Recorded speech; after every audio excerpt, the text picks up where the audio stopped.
장관이 본인이 블랙리스트 작성에 관여했다 이렇게 시인했고 김기춘 실장의 지시를 받았다라고 덧붙였습니다.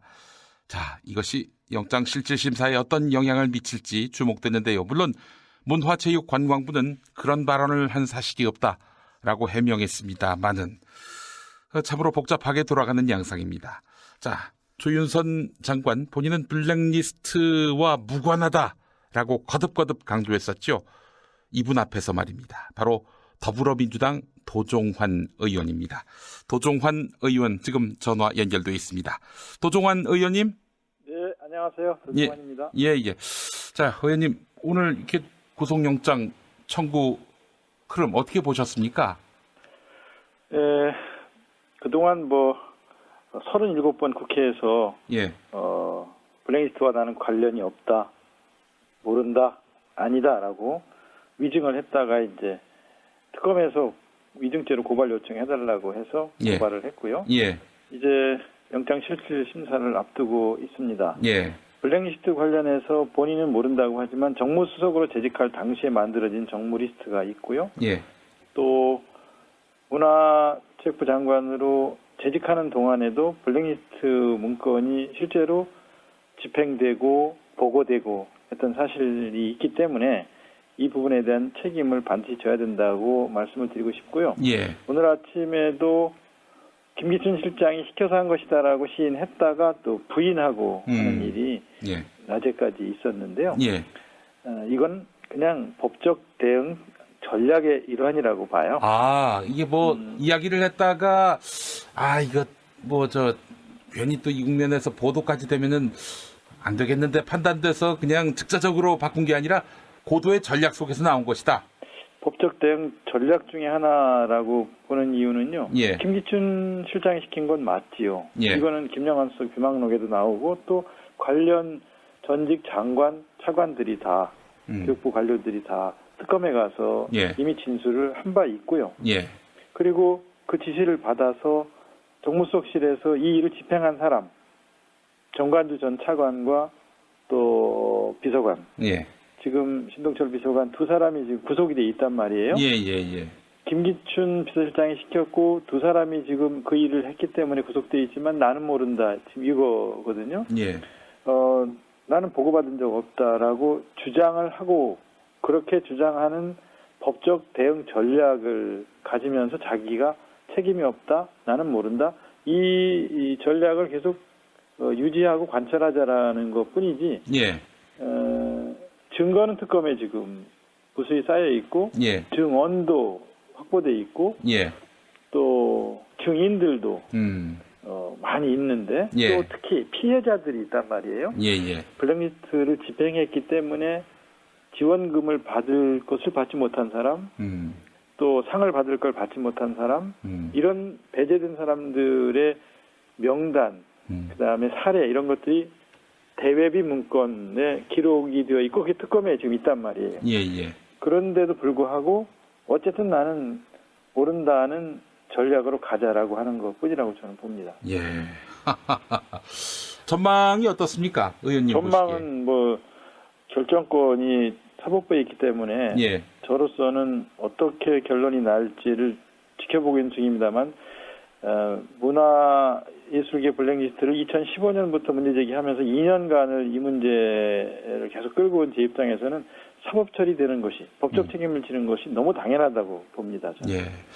근데 이제 사실 이재용 삼성전자 부회장 영장 기각을 보고 이번에도 사법부가 그럴듯 판단을 하는 것은 아니냐 하는 우려 섞인 그런 시선이 적지 않습니다, 사실은. 그렇습니다. 그래서 좀 귀추를 주목하면서 지금 지켜보고 있는 상황입니다. 이런 전망도 있더라고요. 조윤선 장관은 이제 구속영장이 집행되고 김기춘 실장은 기각시키는 그런 식으로 일종의 절충을 할 가능성도 있다라는 시각도 있는데 그 부분은 어떻게 보십니까? 저는 두 사람 다 법적 책임을 지는 것이 맞다고 생각합니다. 9,473명, 10,000명 가까운 예술인들에게 몇 년 동안 불이익을 주고 사회적으로 배제하고 그리고 좌절감을 안겨주고 정상적인 창작 활동을 할 수 없도록 만들었던 이 일에 대한 법적 책임을 지는 것은 너무 당연하다고 생각을 하는데요. 예. 이런 식으로 만약에 둘 중에 한 사람이 구속되고 한 사람이 책임을 면하게 될지도 모른다는 가정, 전제를 말씀드리면 더 큰 책임은 저는 김기춘 실장이 져야 한다는 생각을 하는데요. 예. 지시했던 사람, 그리고 문화 공안 통치를 직접 지시하고, 그리고 이 일이 진행되는 것에 대한 보고를 매월 받았던 그런 김기춘 실장이 더 큰 책임을 져야 마땅하다는 생각을 합니다. 예. 근데 김기춘 실장은 사실 처음부터 끝까지 진술이 일관됩니다. 나는 모른다. 내가 한 일이 아니다. 그래서 사실은 이 특검이 결정적인 증거를 갖고 나오지 않는다면은 이게 또 기각되는 거 아닌가 하는 그런 걱정들도 있는데요.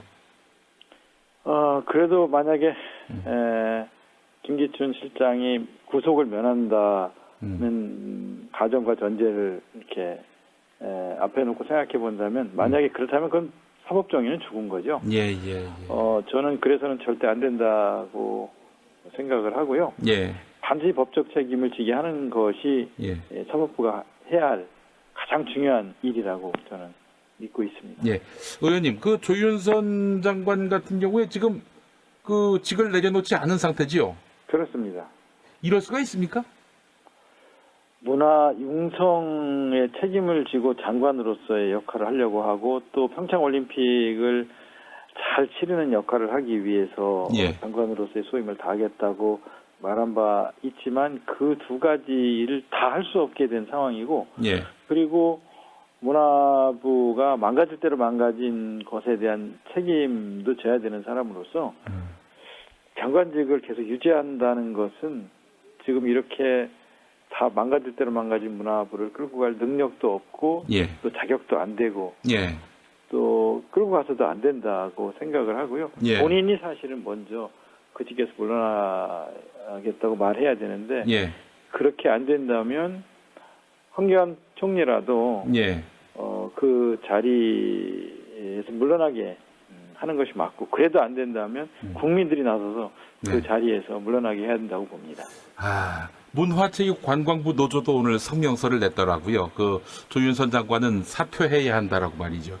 일선 공무원들까지 이렇게 나서는데 본인은 계속 그 직을 유지한다. 도무지 이해할 수 없는 그런 부분인데, 의원님 보시기에 이 블랙리스트 지시의 최윗선은 김기춘 실장이라고 보십니까? 그렇습니다. 네. 박근혜 대통령이나 최순실 씨일 가능성은 없을까요? 김기춘 실장이 대통령과 상의했을 가능성은 농후하고요. 또 박근혜 대통령이 이 문제에 대해서 알고 있었고요. 보고도 받았고요. 유진용 장관이 이 문제 이렇게 하시면 안 됩니다. 또 반대편도 포용하셔야 됩니다. 그렇게 하신다고 하지 않았습니까? 라고 대통령의 면담을 요청을 해서 박근혜 대통령께 2번 이런 말을 한 적이 있다고 진술하고 있고요. 대통령이 알고 있는 것이고, 특히 세월호 관련된 책을 냈던 창비와 문학동네 같은 출판사를 거론하면서 불이익과 배제 운운했던 것이 또 증언으로 나와 있기 때문에 박근혜 대통령이 이 문제와 연관되어 있다는 것은 여러 정황으로 볼 때 사실인 것으로 보입니다. 이게 탄핵 심판에도 아무래도 영향을 미칠 수 있겠네요. 저는 탄핵과 관련돼서 최순실 게이트, 최순실의 국정농단 여러 가지 많은 물적 증거들이 있습니다만은 제 입장에서는 탄핵의 가장 첫 번째 요인으로 이 블랙리스트가 들어가도 된다라고 생각을 합니다. 구체적으로 많은 예술인들에게 엄청나게 큰 경제적, 사회적 불이익을 준 것이기 때문에요. 이것만 갖고도 탄핵의 사유가 충분하다고 생각할 정도로 많은 사람들을 몇 년 동안 불이익을 주고 배제하고 또 괴롭히고 힘들게 했습니다. 사실 문화예술계뿐 아니라 방송계도 블랙리스트가 분명히 존재했던 것 같습니다. 황교익 씨의 그 출연 금지, 이 부분은 어떻게 보세요? 저는 주로 이제 문화예술계 쪽의 블랙리스트를 집중적으로 한 2년간 사실관계를 파헤치는 일들을 해왔습니다만, 문화계 블랙리스트 대비 문건을 보니까 거기 언론계에 대한 내용도 있어요. 그러니까 경향, 한겨레, 한국일보, 미디어오늘, 프레시안, 시사인 이런 매체들을 거론하면서 경향이 심층 취재 지원 1,900만 원 신청한 거에 대해서 예. 이거 지원하지 않도록 하려고 노력한 자료라든가 예. 한겨레가 뭐 신문사 NI 프로그램 지원을 요청한 거, 한국일보가 독자 권익위원회 운영과 관련해서 600만 원 신청한 거 이런 것까지 세세하게 체크하고 점검하는 자료들을 놓고 볼 때 예. 언론사 블랙리스트도 있었을 가능성이 높다고 보고요. 예. 언론계, 교육계 블랙리스트도 이게 광범하게 조사해 볼 필요가 있다고 생각을 합니다. 예.